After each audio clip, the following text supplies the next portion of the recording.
Get ready to hear the truth about America on a show that's not immune to the facts with your host, Dan Bongino. All right, welcome to the Dan Bongino Show. Obviously, a big day yesterday for the United States. Folks, this is important. I'm going to get this out early and often in the show. We killed an international terrorist last night who was an animal. He was an enemy and a savage, an enemy of the United States in every respect. We did not ask for this.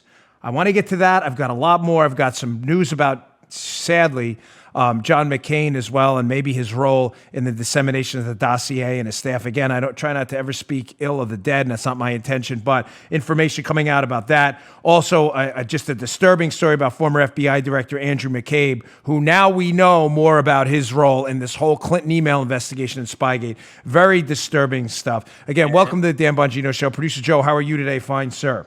Well, I'm doing real well after staying up late to listen to ourselves on KABC. Yes, and thank you for the feedback. We appreciate that on 790 KABC, where we can be heard on at 6 p.m. Pacific time, 790 KABC. We appreciate that. I'm glad you like that show. All right, let's get right to the show today. Today's show brought to you by our buddies at Quip. Quip, makers of the Quip electric toothbrush, want you to know that one single discovery that matters most for your dental care is this: good habits. Good brushing habits. It means brushing for 2 minutes twice a day and flossing regularly, no matter what brand you use. Quip, Q-U-I-P, makes that simple. Starting with an electric toothbrush, refillable floss, and anti-cavity toothpaste. What more do you need?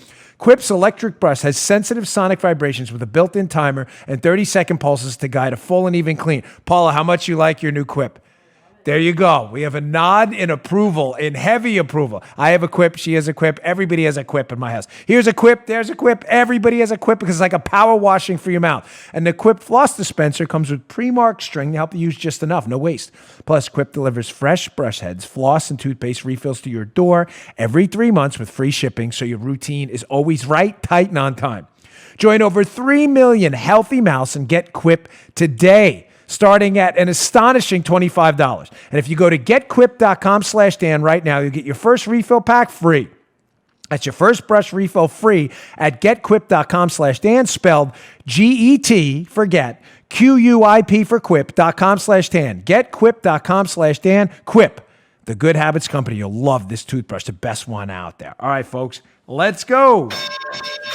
Our second bell on the terrestrial airwaves. Excited to be here again, 790 KABC. Welcome to the party. As Bruce Willis said in Dyer, welcome to the party, pals. First story, obviously an enormous cataclysmic shift in U.S. foreign policy last night as President Trump makes the decision with our brave members of our United States military to take out animal savage Soleimani, who ran the Quds Force in Iran. Ladies and gentlemen, I'll say what I said before, and I'll say it again because it matters. We didn't ask for this. This is not a country that relishes war, and we're not a country of warmongers. We're a country of peace-loving people who would love it if we lived in some form of utopia and everybody around the world felt the same way. Unfortunately, they don't. There are a number of people, animal savages, and a number, sadly, of countries led by animal savages who would like nothing more to see us dead, including the Death to America Iranian crowd, of which Soleimani, Qasem Soleimani, head of the Quds Force, was a lead figure for 20 years. 20 years. This guy was washed in regional and U.S. blood in Lebanon, Bahrain, Iraq, Syria, Yemen. This guy was a monster. He was involved personally, in making decisions that led to the deaths of hundreds, if not thousands, of U.S. soldiers and potentially tens of thousands of people, if not more, in the regions I just addressed. President Trump last night made the bold decision to take him out at the airport. Have an article up at the Washington Examiner today. Decisive defensive action. Pentagon declares that U.S. killed Qasem Soleimani on Trump's orders by Russ Reed. It'll be up at the show notes at Bongino.com today. Check it out. Good piece. Ladies and gentlemen, the POTUS wasn't kidding. POTUS, of course, an acronym for President of the United States. President Trump wasn't messing around. Thank you. Now, sorry about that. Sometimes old Secret Service talk comes out. But, folks, if you played this man for a fool, you grotesquely miscalculated. Soleimani thought he'd get out of that Baghdad airport, no problem at all. You know why? Because he'd done it with impunity forever, traveling around the region, initiating proxy wars, killing U.S. soldiers, giving orders to have U.S. soldiers killed, giving orders for assassinations on U.S. soil. Do you understand the savage this guy was? He miscalculated because President Trump was, as I've said often about his foreign policy approach, for people who mistake him for being an idiot, a big mistake, by the way, a mistake Soleimani made that he won't be making again, by the way. He is strategically patient. He didn't rush into Iran after they took out our drone. He didn't rush into Iran to start World War III. And ladies and gentlemen, let me be clear on this. A lot of you who listen to the show understand my approach to international conflict. I believe strongly in Fox Connor's rules of war, and I would actually interpret that as Fox Connor's rules of conflict as well. The great Fox Connor. You don't go to war alone. You don't go to war for long. And you don't go to war unless you absolutely have to. Fox Connor's rules of conflict. Ladies and gentlemen, I ask you, what other choice did we have? Soleimani was an animal savage who clearly was directly involved in the attack on our embassy in Iraq. He was in Iraq when we took him out. He was in Iraq, and that attack would have led to casualties if it wasn't for a vibrant response by President Trump. An energetic and forceful response, to say the least, to get 100 Marines on the ground, to get QRFs involved, quick reaction teams over there. You would have had another Benghazi on your hands, but we didn't because Barack Obama is not in charge. President Trump was. What other choice did we have? These attacks have been escalating dramatically in the region. We don't seek war in this country. This is a serious thing. It's not a joke. This isn't a Rambo movie. I get that. And everybody involved gets that too. These are real people and real lives involved. But Joe, they were real people and real lives involved as well. When they were trying to storm the front gates of our embassy, they would have ripped those people out of there and killed them. What'd you think? That was a joke? That wasn't a Rambo movie either. That actually happened. You want to send some kind of a message that this isn't appropriate, or you want to make them wear a dunce cap? I mean, what did you think the Iranians were going to listen to? More chatter and talk? There were more attacks ahead, and there may be more ahead. But I'm going to get to some video by Geraldo. The minute I say that, some of you know what I'm talking about. Some of you saw it this morning on Fox and Friends. I debate Geraldo often, but I have to tell you, I've rarely been as furious with Geraldo Rivera as I was this morning on Fox and Friends. I'm going to play the clip in a minute. It's disturbing and troubling. His commentary, I think, was outlandish and outrageous. And if I get the chance to debate him, believe me, I'm going to say my say. But remember, we didn't ask for this. You did. Having said that, in the history of tweets that have, let's say, aged poorly, like an unfine wine and cheese left out in the Florida sun for months at a time. Woo. Check out this tweet by Khomeini, spiritual leader of Iran. This is a tweet he sent out in response to Donald Trump just a few days ago, while the attack was going on. Quote, Khomeini, talking about Trump. That guy has tweeted that we see Iran responsible for the events in Baghdad, and we will respond to Iran. He says, first, this is Khomeini talking, you can't do anything. Well, that didn't work out too well, did it? Second, if you were logical, which you're not, you'd see that your crimes in Iraq and Afghanistan have made nations hate you. Yes, in the history and annals of tweets that have aged rather poorly, the Khomeini telling Trump he can't do anything line is probably going to go down in history as one of the dumbest tweets ever put across on a social media platform in the history of the Twitterverse. I guess he could do something. And I guess he did. We didn't ask for this. We don't want this. But if you continue to poke the bear, as I said last night on Fox and Friends, you better have the body bags and the morgue to chill your dead. Because this president is not messing around. And I wanted to say something different, but due to FCC rules, I have to be very careful. Which, dude? If there was ever a time for a New York City Queens expletive to be dropped in there, that was it. We don't want this. We didn't ask for this. Iran, you have every opportunity to walk away. Cut your losses now, please. Nobody wants this. Nobody. This is very serious. It's not a joke. It's not a movie. Nobody wants this. But I'm telling you, this will not end well. This will not end well for you. This will not end well for your political leaders. This will not end well for whatever you think your end goal is. You will never, ever reach that end zone. It will not happen. Now, showing you again how the media, I don't put memes up on the show because they're for all kinds of copyright reasons and things. And I hate memes, especially about serious things like war most of the time. Right. But one of them I saw this morning, it was meant to be, none of this is really in any way humorous, but it made a point. There was a meme up this morning, and it's Donald Trump with a magic hat on. It said, my next magic trick will be getting the Democrats to defend Iran.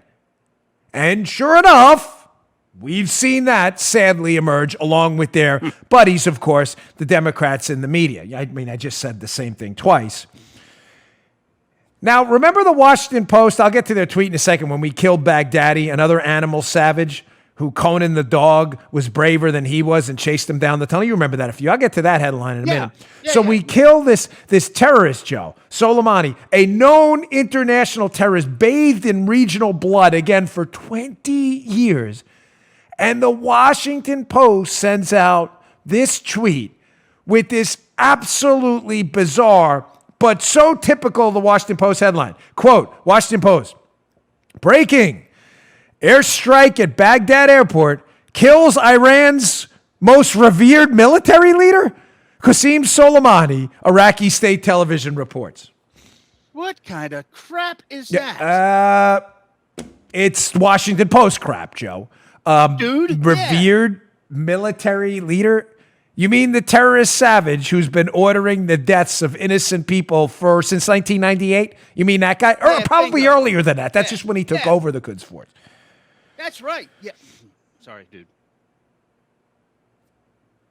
No, that's you're not going to be sorry about. Remember this old gem by the Washington Post, too? This headline when we killed Baghdadi? Joe, remember this one? Abu Bakr al-Baghdadi, austere religious scholar at helm of Islamic State, dies at 48. Oh, my gosh. Ladies and gentlemen, I will ask you again what I've asked you before. What side is the American media on? I'm not kidding. It's not a joke. It's not a hyperbolic statement for effect. It is an actual inquiry into your brains. I'm asking you a real question. I'm expecting you to ponder this as you're either sitting in your car or watching at home or watching us on YouTube or whatever you may be doing. What the hell? What side are they on? Baghdadi was an austere religious scholar. He was a terrorist. Soleimani was a trained international killer, savage terrorist, a revered military leader. Who the hell are you talking about? George Washington? Are you kidding me? Folks, the coverage got worse, shockingly. I debate Geraldo often. Sometimes we agree. Many times we disagree. Those of you who hear me on Fox at night, I usually do those debates on the Hannity show. I'm trying to work on a debate now. We'll see what happens. But this was Geraldo on Fox and Friends this morning. And thank God Brian Kilmeade, who I don't always agree with on foreign policy. I interviewed Brian Kilmeade myself. Brian's a close friend, and I told him we have disagreements on a lot of foreign policy. But thank God Brian Kilmeade and Ainsley Earhart were there to shut some of this nonsense down. Now, this clip's a little long. It's a little over. We try not to play anything more than a minute, but this is Geraldo, shockingly, who has an issue with President Trump taking out one of the world's #1 terrorists. Amazing. Listen to this. 6 months ago, Ainsley, this guy was our friend.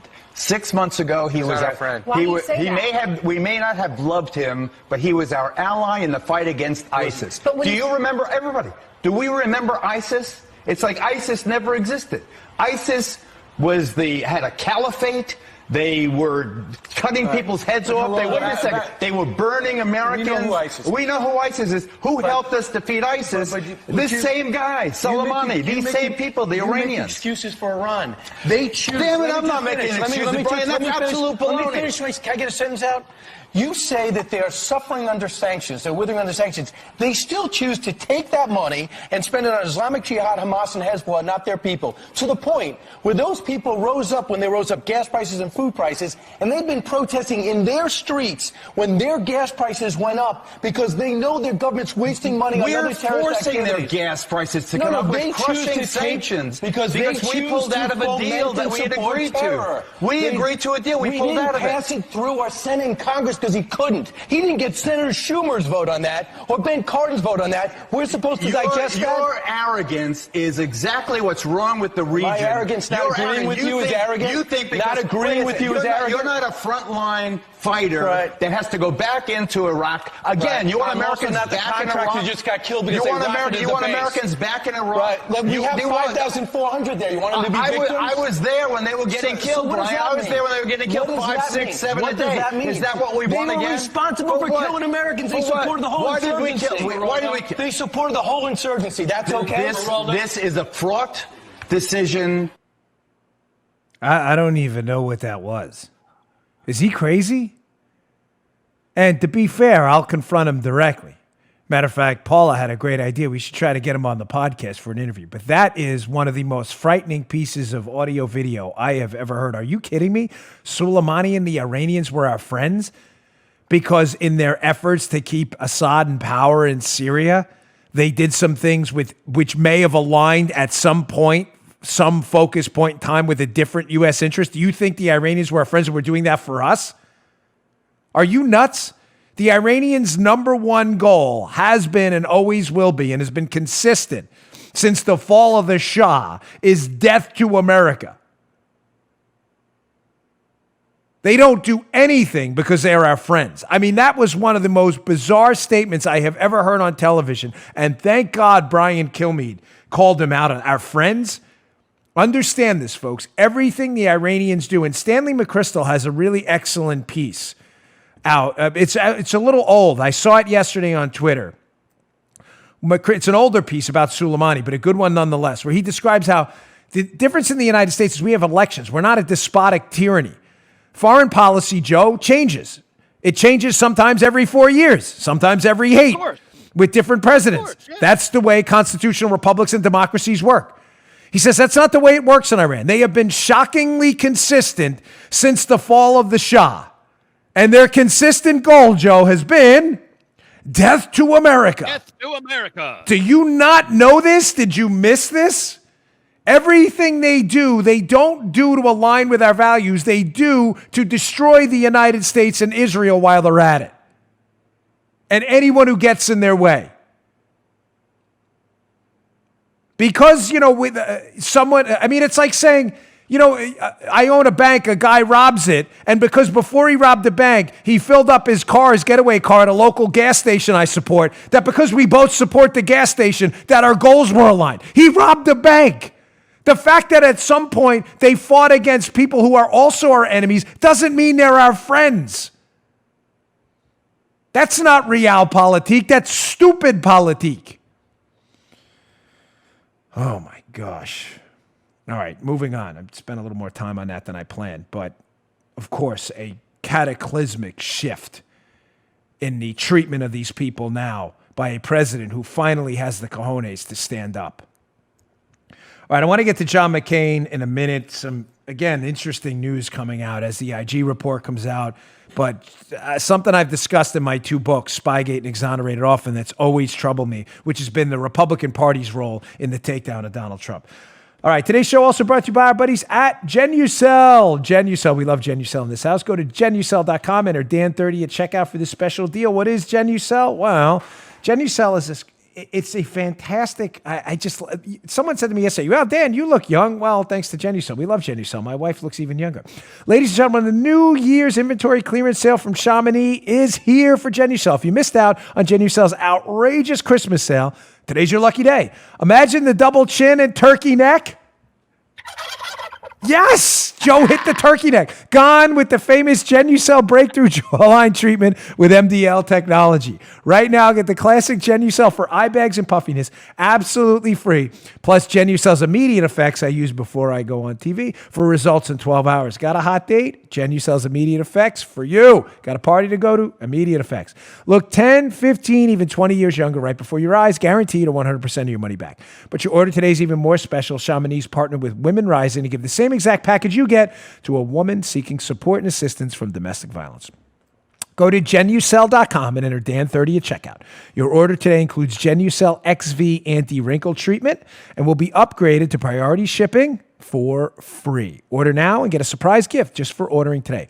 Order now at Genucel, Genucel.com, and use my special discount code DAN30. That's Dan30. Again, Genucel.com, discount code, promo code DAN30, DAN30. Check that out today. Okay. So I saw this story at Breitbart by Aaron Klein, and it's deeply troubling, folks. And I wanted to hit it quickly because, it revolves around John McCain, God rest the man's soul.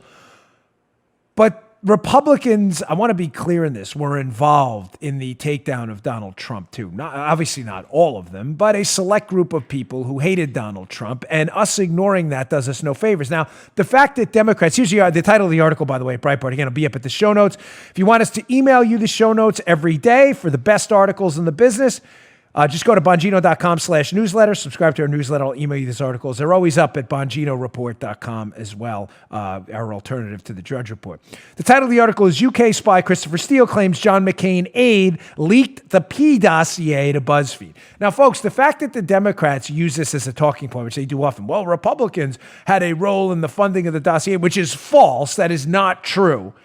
Should not stop us from seeking the truth and calling out people who may have been involved in the biggest political scandal in human history. Period. End of story. I don't care what your party affiliation is. The Democrats funded the dossier that the Republicans were clearly involved, some Republicans, in an effort to gather information on Trump. The dossier was exclusively a Democrat endeavor, but the dissemination, it appears McCain and his team had a role in it. From this Breitbart piece, here's an interesting take from the IG report that just came out. It's included in the piece. I encourage you to read it. Again, this is from the IG report. Christopher Steele told the OIG that he trusted the staff member. Now, the staff member he's talking about here is David Kramer, who was an associate of John McCain. So Steele told the IG he trusted this staff member to handle his reports, i.e. the dossier, discreetly, and that the staff member betrayed that trust. Steele explained that the staff member had spent his career handling sensitive intelligence. Steele also said he understood from a former ambassador that Senator McCain requested that Steele trust the staff member. Steele said he was absolutely flabbergasted when BuzzFeed published his election reports. The unnamed McCain staff member, according to Klein, is known to be David Kramer, who's an associate of John McCain. Folks, again, McCain's defense to this, he wrote in his own book. Again, it's using McCain's words. It's not mine. I'm, not intending to pile on here.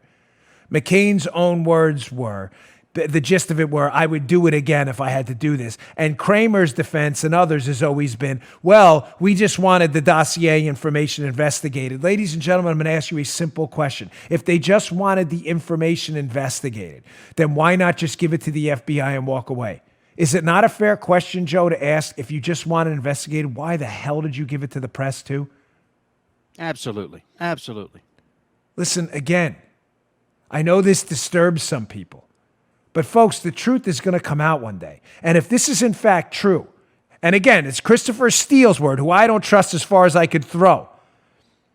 But if Steele's story is accurate, and there have been a number of different reports indicating as much, that he left the dossier with this McCain associate who promptly took photos of it, the dossier, and according to this story at least, may have had a role in getting it to BuzzFeed to publish, that eliminates the whole story that, McCain and Kramer were only doing this because they wanted the charges investigated for some patriotic mission. Clearly, they wanted the information out to embarrass and humiliate Donald Trump, despite the fact that it was all fake. The truth has to come out, folks. I'm sorry. I don't care who's involved in it, what your party affiliation is. This is the biggest scandal in American history, and to prevent it from happening again, everybody involved has got to be exposed, and daylight has to be at the end of this tunnel somewhere. Nobody should be protected here. Nobody. By the way, I got some stunning stuff this morning. I'm still trying to vet it. But if I get it, I can vet it appropriately, and I put this out there, this is going to blow some minds on the Spygate stuff. All right, moving on. Another story about this. Andrew McCabe, former deputy director of the FBI. Let me just put the lead out there first on this. They have a story about National Review about this today. Again, be in the show notes. Check this out. FBI investigators say McCabe apologized for lying about Clinton probe leak. Wait. Time out. Hold up. Remember that song? Hold up. Wait a minute. But Paula knew she even gave me the response. She used to hit the club. I was more of a bar guy. Hold up. Wait a minute. So let's be clear. Andrew McCabe is now, I'm going to put up a snippet from this in a minute from the National Review piece. That's important. I want to read it to you because it's clear. Andrew McCabe, according to this story, admitted lying to the FBI and apologized for it, and yet is getting a pass. We've seen no law enforcement action against him yet. And yet Mike Flynn, Lieutenant General Mike Flynn, who the FBI acknowledged did not lie to them, they thought he wasn't being deceptive, their quote, not mine, is now potentially looking at jail time and a prosecution and a sentencing for not lying. Folks, in what world do we live in where this is in any way fair? You tracking? Lead. McCabe, I admit lying and I'm sorry. No jail time for me. Lieutenant General Flynn, I didn't lie. FBI, I didn't lie. Flynn, jail time for you, buddy. Let me read to you what this development is, because this is astonishing. It's about the leak in the Clinton email investigation. Before I get to it, let me just give you a quick background on this. There was a leak about the existence of the Hillary Clinton email investigation that was attributed to Andrew McCabe. It was a leak that shouldn't have gone to the media about the status of the Clinton email investigation. What's shockingly awful about this is now we know, at least according to this report, that the leak to the media about the Clinton email investigation containing sensitive information came from McCabe, yet Joe, speaking to the awful character of the broken soul, Andrew McCabe, blamed the leak on people from the New York field office and others and had a conference call where he yelled at them. Yeah, I remember. Remember that? Yeah. Not only does this sleazeball leak the story, when it hits the paper, he reprimands people in field offices on a conference call for leaking the story he leaked. This is the spineless jellyfish this loser is. So back to National Review. So he totally missed that. Of course, as always. Joe's always like, you hit this cue. I miss him all the time. National Review. The FBI asks him. They ask him in an investigation about the leak. This is what they ask him. Quote, I need to know from you, did you authorize this article? Were you aware of it? Did you authorize it? The FBI agent said he asked McCabe at the time. Quote, McCabe, this is during the subsequent interview later on. He says, and as nice as could be, he said, yep, I did, McCabe said, surprising the agents. The agent interviewing him said things had suddenly changed 180 degrees with this. One of the agents present recounted to the IG. Oh. Now he's admitting he leaked it. Wait, it goes on. It gets better. Because that's not exactly the answer he gave to the FBI when initially interviewed about the same link. He just said, yep, I did it. Back to the National Review piece. When the agent showed McCabe the portion of his prior statement from the May interview, which stated, quote, this is McCabe, I do not know the identity of the source of the information contained in the article. I gave no authority to share any information relative to my interaction with DOJ, with the DOJ executive, with any member of the media. McCabe replied, He didn't even remember seeing this before. In other words, the agent's telling him, really? You don't remember saying that? Here's McCabe's response. The agent says to him, hey, Andy, I said we sent this to you at least 3 or more times. The agent tells McCabe, and an email record mentioned in the transcript shows the statement was emailed to McCabe on May 12, 2017. McCabe's explanation? Well, there was a lot going on. Not only does he lie in May and say he doesn't know about the leak that he did, he lies about it. They confront him 2 to 3 times via email saying, are you absolutely sure, Andy? You sure? You sure? You sure? That's exactly how they opened up. Yeah. Are you sure? You don't know who authorized this leak. They email. He lies again.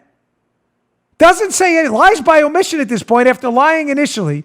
And now finally comes back in a later interview, which is recounted in the IG report, where he tells the FBI, okay, I authorized the leak. Yet no jail time for McCabe. Now, in the interest of not being preemptive and getting out ahead of the story, there's a small, infinitesimally small possibility that McCabe may be cooperating, and therefore that's why he wasn't charged with lying to the FBI. The same crime Mike Flynn was charged with, despite not actually lying to the FBI. Small. I'm not sure any of that's true. I'm just saying, because we do facts. This isn't a liberal show. We actually focus on facts, data, and sound analysis other than stupidity, ideology, and media hackery. There is a small possibility he's cooperating. Small. Yeah. Very small. I'm just saying. All right, moving on. Great article by Lee Smith, author of the book, The Plot Against the President. It's a really good book, though. I'm enjoying it. I'm almost done with it. Lee Smith has a piece up in The Spectator. That's a must to check out. Up in the show notes. Please read this in the show notes. Piece is entitled, "The Crime's Still in Progress. The Russiagate Whistleblowers Have Blown Their Cover." Now, it's a short piece, worth your time. Lee writes in a lot of different places, and his stuff is always good. Folks, the gist of the piece is this. As I've said to you often, and Lee has been a big proponent of this as well, these Spygate conspirators use the media to seed the media and the general public with fake news stories that the collusion hoax was real. None of that's a mystery to you. They've just planted fake stories from Fusion GPS. And one of these storylines of Lee's book, The Plot Against the President, is that newsrooms across America have been cutting budgets for a long time. Not to get in a big, long-winded explanation of newsrooms, but this is important. Newsrooms have been cutting budgets for a long time, Joe. Subscriptions have gone down. The media business has been it's been basically dismantled and it's become granular now. People can go to Twitter and get news in a minute for free. Yeah, exactly. They're not going to go to the store to buy the Washington Post. Just read Twitter. Read the Bongino report. Wink and a nod. Every day you'll get the information for free. So, what was one of the first things to go as these media enterprises lost their subscription bases and lost money? They're foreign newsrooms, folks. They're expensive. To keep an office overseas, constant travel and reporting from overseas is very, very expensive. Therefore, newsrooms, it's a great take by Smith. He was in this environment, so he knows better than anyone. Foreign newsrooms, when they disappeared, they still had to report on foreign events. So what better way to get your stories about foreign events, Joe, than to go to places like Fusion GPS, paid political operatives, former journalists, allegedly Glenn Simpson, and get the news for free? The problem is these media people sucked it up, did no vetting on it, put it out there. They were part and parcel to the whole collusion hoax because they kept the collusion hoax going despite the fact there was no evidence whatsoever that it was real. It was fake. It was fake news. So Lee Smith writes his piece here, and in the piece at the end, he brings up an interesting point, how Glenn Simpson's new book is basically almost like hostage taking right now. It's one of those we have your name things. Let me quote from the piece and I'll explain. Team Collusion's strategy is to keep feeding exculpatory fan fiction into the news cycle so as to discredit the Inspector General's report and John Durham's investigation as politicized attacks on upright public servants. Selling this narrative requires unit cohesion. Okay, here's the setup with Lee. Fusion GPS knows they made up the collusion hoax. They fully understand this. Everything is a hoax and is about to fall apart. To maintain some sense of professional dignity, they need to keep the hoax going and act like the IG report that exposed the hoax, the one we just cited in the McCain story and the McCabe story, that it blew out this whole. They need to discredit that because they need to keep their professional reputations, Fusion GPS, as they're feeding these foreign policy newsrooms. The Durham report is going to expose them. The IG report exposed them. And even the Mueller report exposed Fusion GPS as idiots. They made this up. Now, they know this is all going to come out, but they need the media, what Lee Smith calls unit cohesion. They need the media to stay actively engaged here and keep repeating the myth. And they need the media to attack Durham and Barr to make it out like they were on the good side here, Fusion GPS, and everything being exposed by them is all political nonsense. You get it? So Lee Smith goes on. And how do they do that? How can you keep the media propagating a known hoax, Joe? Well, quote, to enforce it, Glenn Simpson and Frisch, who obviously the Fusion GPS owners who wrote the book, they populate their book with the names of some of the more expendable journalists who use their product. Oh, this is genius. And genius in a devious kind of sick way.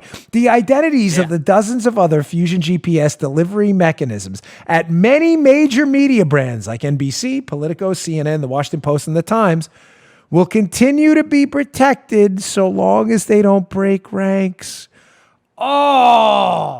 Oh, gosh, these people are so devious. Listen, Joe, you see where we're going with this, right? Brilliant by Smith. Time. So in the book, Glenn Simpson and Peter Frisch just wrote about how their nonsense investigation into Trump and the dossier and the PP tape and all that other garbage. They litter the book with some of the lesser-known expendable journalists in kind of like a semi-hostage-taking endeavor. In other words, saying, hey, look, we outed these guys. We gave them the information. Washington Post and New York Times people who we gave information to as well because your newsrooms closed down and you went to us instead of doing actual journalism. Your names are coming out next if you dare break ranks and don't engage in what Lee Smith calls unit cohesion and keep the collusion hoax going. Brilliant. In a sick, devious Glenn Simpson, Peter Frisch kind of way. Diabolical, yeah. Is probably a better term. Like in a Skeletor He-Man kind of way. Damn you, He-Man! Remember that cartoon? Masters of the Universe? I used to love that growing up. I always out myself. Yeah, it was so great, wasn't it? Folks, read the article by Lee Smith. It's worth your time. Check it out. All right, I got a lot more to get to. Hey, just a quick one here. Story up at Bongino.com, written by our resident fact checker in chief, Matt Palumbo, who debunks liberal myths left and right. So 2019 was a big year, Joe, not for anything, in the media that would even be remotely considered positive or beneficial for society. It was a banner year for fake news. Yes. So Matt put together a list. The title is called, of the piece, The List. The media has pushed at least 109 fake stories about Trump. Again, up at Bongino.com in the show notes today. Check this out. I'm just going to address a few because you may have forgotten these gems as the calendar turns over into 2020 and a new decade. You may have forgotten these sparkly pieces of that the media tried to pump into your cerebral cortex in 2019. I'm not going to read the whole thing. We're just going to get to a couple. Remember the story, October of 2016, the New York Times and the other media outlets suggested or implied that Trump had not paid income taxes for 18 years? Remember that one? Yeah. And then later, tax return pages leaked to MSNBC ultimately showed that Trump actually paid a higher tax rate than Democrats Bernie Sanders and Barack Obama. Remember that doozy? Remember February 2nd of 2017? When TMZ reported that Trump changed the name of Black History Month to African American History Month, implying that the change was racist? In fact, Presidents Obama, George Bush, and Clinton had all previously called Black History Month African American History Month. They left that part out. Remember another February 2017 gem, where the New York Times' Michael Schmidt, Mark Mazzotti, and Matt Apuzzo reported about supposed contacts between Trump campaign staff and senior Russian intelligence officials. Even the hapless Jim Comey later testified, in the main, the article was not true. Even Comey, the biggest spineless jellyfish in this whole debacle, had to say, that one's kind of BS. Here's the last one. June 4th, 2017, NBC News reported a tweet that Putin told TV host Megyn Kelly that he had compromising information about Trump. Actually, Joe, Putin said the opposite. They missed a word in there, that he did not have compromising information on Trump. The not is a big miss. It's a big miss. Big miss. You know where I think you know where I'm going. Remember our story, Joe? Yeah, Paul is shaking her head. Remember our story about the whistleblower? Where the whistleblower story at the Office of Net Assessments? There was a whistleblower involved. And they said that he disclosed classified information to embarrass him in a report that leaked. I believe it was from, was it NCIS? Right. And the actual quote was, he did not disclose classified information. The not's kind of a big deal. Yeah. Kind of a big deal. It's like saying in a confession, yeah. Joe, did you rob that bank we discussed earlier in the show? Joe says, I did not rob that bank. And they leave it out and go in front of the judge. Joe said, I did rob the bank. The not is kind of a big deal. The judge is like, guilty. They're lying. How do you miss the not? Not K-N-O-T. How do you miss the not? Of course, when you specialize in fake news, the not is irrelevant because your whole purpose is to make the president look bad. President Putin, I do not have classified information on Trump. NBC News. Putin says he has classified information on Trump. Shockingly, Joe, we may actually get through all these stories today. We've been on a roll lately. Yeah, you've been doing good with this, man. Yeah, you know me. I usually have 8 to 10 stories. I over-prepare for this show, and I rarely get to all this stuff. It drives me crazy. We may get to this. What's that? What? Why are you shaking your head? What? Oh, yeah, it drives Paula crazy, she's saying. Because Paula, and you got to keep flipping screens around. Yeah. If you want to watch us, by the way, on YouTube, youtube.com/Bongino. That's Paula throwing up all those screen effects in the background. youtube.com/Bongino. Please subscribe. We're trying to get to 400,000 subscribers. We're almost there. But yeah, that's Paula in the background who puts up those lovely screen effects. People love that. Okay, another great article in The Spectator. I was going to address this because it's Friday. It's interview day for us as well. So for those of you who want to tune in later, we will have our interview. A lot of people have been asking about the interview with Rudy Giuliani. That's this week. Right. That's today. We will be doing that at 4 o'clock. This is going to be a good one. I want to talk about Spygate, Rudy's information he has on Ukraine and the corruption over there. Don't miss that. We'll be taping it at 4 o'clock today. It'll be out Saturday, tomorrow, hopefully sometime in the morning on our YouTube channel, youtube.com/Bongino, and on our audio podcast at Apple Podcasts. Don't miss that. But being that it's Friday, I wanted to address some good news as well, so you don't go into the weekend with a dour, what is this? Is that a Debbie Downer episode kind of a mood? So here's a story up at the American Spectator, and I saw this morning. It's really great, worth your time. We'll put it up at BonginoReport.com as well. It's by Matt Ridley, and the title of the article is, We've Just Had the Best Decade in Human History. Seriously. Little is made of this in the news because good news isn't news. Only fake news has become news now. He addresses a lot of things in this piece. The piece is worth your time. It's short, it's sweet, it's not overly long. The decrease in international poverty, the massive breakthroughs in medical science, the advent of technology, productivity, and artificial intelligence. But one of the things I want to bring up, there's a portion of the piece I want to talk about because this is sadly one of those evergreen, stupid topics that still comes up with doomsdayers, and when I say new, I mean liberals out there who want to claim like we're destroying the world, we're destroying the planet. It drives me crazy. And it all started with Ehrlich and Malthus and the population bomb people. The storyline liberals still like to propagate is this, Joe. The world is grossly overpopulated. We're all going to starve to death because there's simply not enough resources for anyone. We're all going to die. You've heard it a million times. Oh, yes. The world is not overpopulated, okay? I read a statistic once that every single person on Earth could fit in the state of Texas with the equivalent floor space of a European apartment, and the whole rest of the world would be left abandoned. We are not overpopulated. So throw that stupidity out the window. But on the second part of that we're all going to die because there's not enough food, Matt Ridley addresses this in his Spectator piece, again, up in the show notes. This is a great point. Take this one and stick it in your mental bank. Quote, efficiencies in agriculture mean the world is now approaching peak farmland despite the growing number of people and their demand for more and better food. The productivity of agriculture is rising so fast, folks, that human needs can be supplied by a shrinking amount of land. In 2012, this guy, I'm not going to pronounce his name, from this university and his colleagues, this guy from Rockefeller University, argued that thanks to modern technology, we use 65% less land to produce a given quantity of food compared with 50 years ago.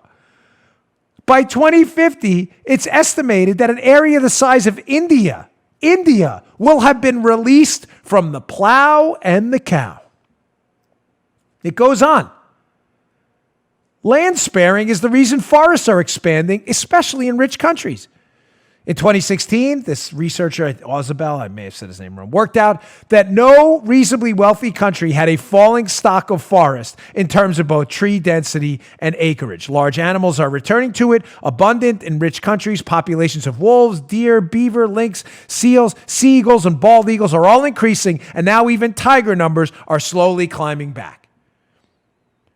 Folks, this is all thanks to human ingenuity, free enterprise, and capitalism. Don't ever forget, money left in the hands of a free people, when it's spent and earned and spent by them, both cost and quality matter. The greatest line ever by Milton Friedman. When the government spends money and takes other people's money and spends it on other people, neither cost nor quality matter. It's not their money. The government's taking it from other people, so it doesn't matter what they spend it on because they're not even buying anything for themselves.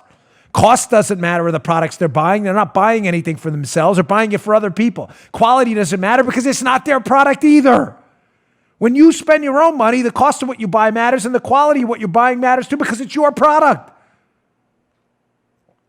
When you get government out of the way and you allow people to very specifically use the fruits of their own labor to invest in the lives of themselves and their families and their businesses, this is what you get.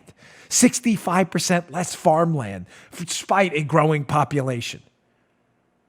Smile a little bit.